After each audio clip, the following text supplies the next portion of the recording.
Assalamualaikum warahmatullahi wabarakatuh. Berjumpa lagi dengan saya Lira Trinsani. Di sini saya akan menjelaskan tentang kesetimbangan benda tegak. Nah, hal yang pertama yang kita akan bahas adalah momen gaya atau disebut juga dengan torsi.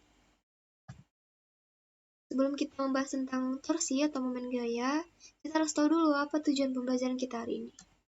Yang pertama, mengetahui konsep momen gaya, mengetahui jenis-jenis kesetimbangan benda tegar, menghitung besaran fisika yang ada di dalam keseimbangan benda tegar, dan menganalisis fenomena apa saja yang ada pada keseimbangan benda tegar. Nah, untuk pokok bahasan yang pertama itu ada torsi. Apa itu torsi?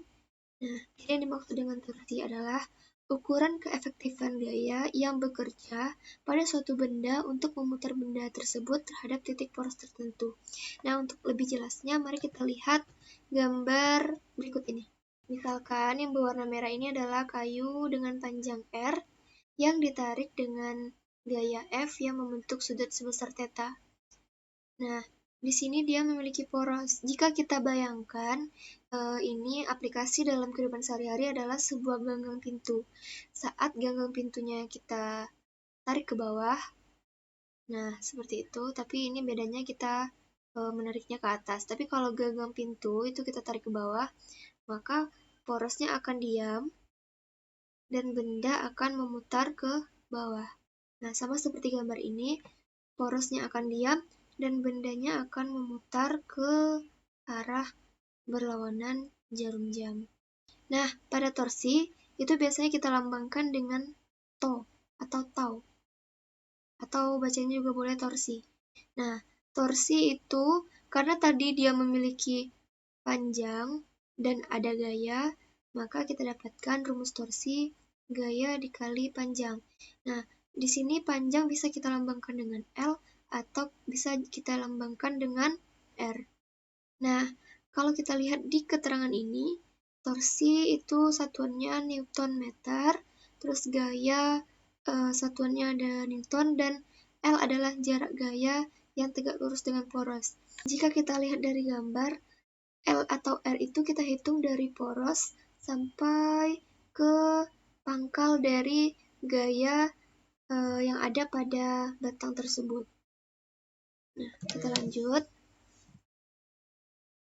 Yang kedua ada syarat keseimbangan benda tegar. Nah, yang pertama, suatu keadaan di mana resultan gaya yang bekerja pada benda tersebut sama dengan 0. Nah, jadi saat sigma F sama dengan 0, maka benda akan setimbang.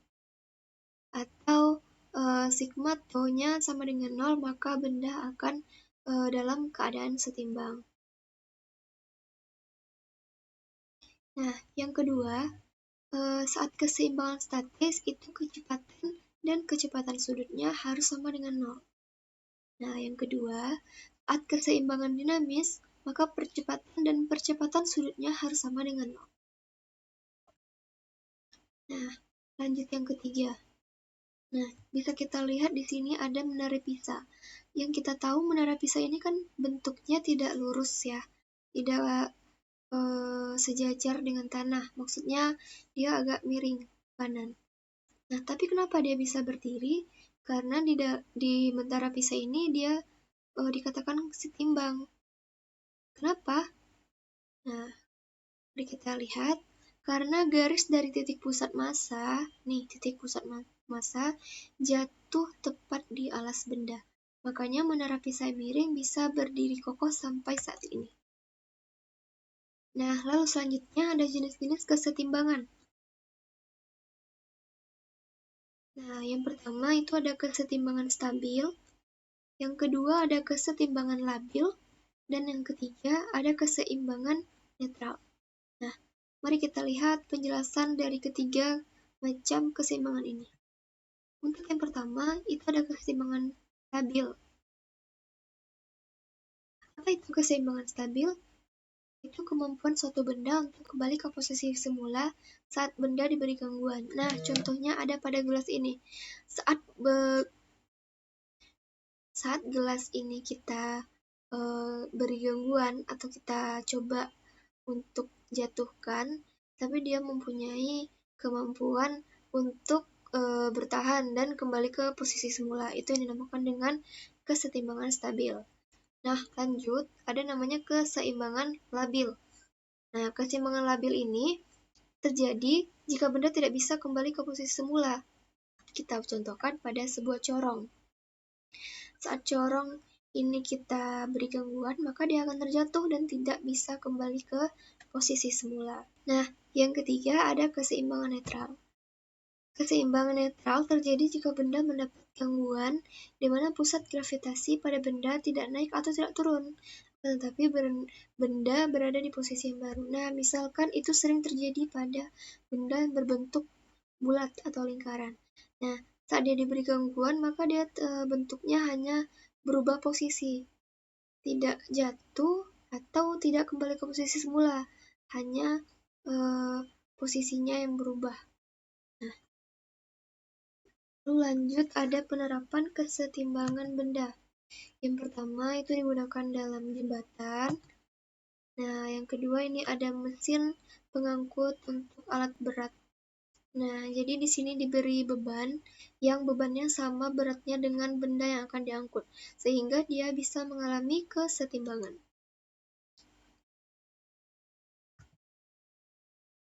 Nah, dan kesetimbangan benda itu juga ada pada mobil balap ini ya. Nah, makanya dia bisa tidak jatuh karena dia memiliki prinsip kesetimbangan benda. Nah, yang terakhir kita akan membahas sebuah contoh soal tentang torsi. Nah, untuk soalnya, sebuah tongkat yang panjangnya 40 cm mendapat 3 gaya yang sama besarnya, yaitu 10 Newton. Seperti gambar, berarti F1, F2, dan F3 itu nilainya 10 Newton. Nah, jika tongkat diputar di titik C, maka tentukan momen gaya totalnya. Maka yang ditanya adalah momen gaya total atau torsi totalnya. Nah, sebelum kita mengerjakan soal ini, kita harus tahu dulu besar jaraknya.